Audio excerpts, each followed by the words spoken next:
If the goal is to prevent or reverse type 2 diabetes, which is a disease of blood sugar regulation, you might think the one with the fewest carbs might be the way to go. But what happens when you actually put it to the test? That's the question a research team at Stanford University set out to answer in a recent study comparing the very low carb ketogenic diet with the moderate carb Mediterranean diet. In this episode, I'm going to be diving deeper into answering the question, what is the best diet for diabetes? Watch all the way to the end because the results may surprise you. Without further ado, my name is Jeremy Colon, and this is The Dark Side of Fitness, episode 35. For the participants, the researchers recruited middle-aged adults who've been diagnosed with either pre-diabetes or type 2 diabetes. Pre-diabetes, as you would guess, is a precursor to full-blown diabetes. It means a person's blood sugar is above the normal healthy level, but not yet high enough to be diagnosed as diabetes. They ended up with 33 participants, 13 with diabetes and 20 with pre-diabetes. How the study worked? The study was a crossover trial with 3 12-week phases. A crossover trial is when each group begins with a different treatment for a few days or weeks. Then the two groups switch treatments for the same amount of time. The strength of a crossover trial is that the participants are compared to themselves. There's no difference between those who were assigned to one diet versus the other because everyone uses both diets.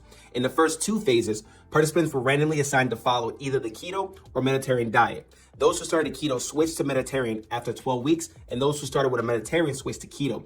Food was provided to the participants in the first 4 weeks of both phases. They prepared their own meals for the next 8 weeks. For the final 12 weeks, participants could choose keto, Mediterranean, a combination of both, or neither.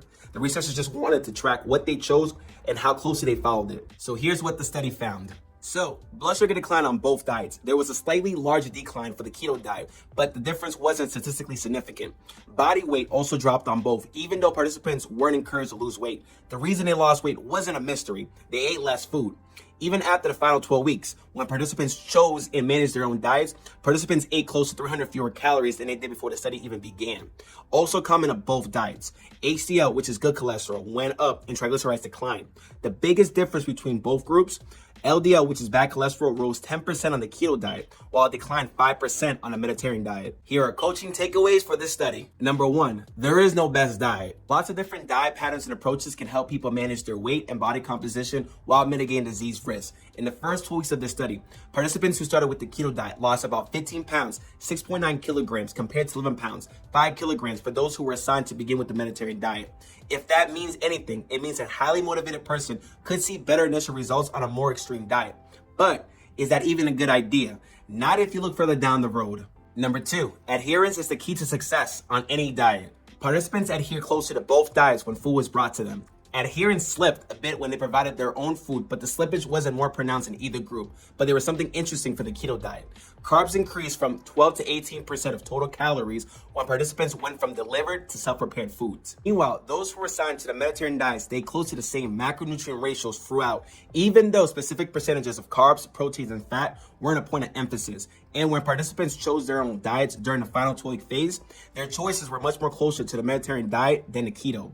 To the authors, this suggests that Mediterranean diet is more sustainable over time. However, this wasn't necessarily the case for every participant across the board. So as always, the most sustainable diet can vary by individual. So, how do you figure out what works best for you?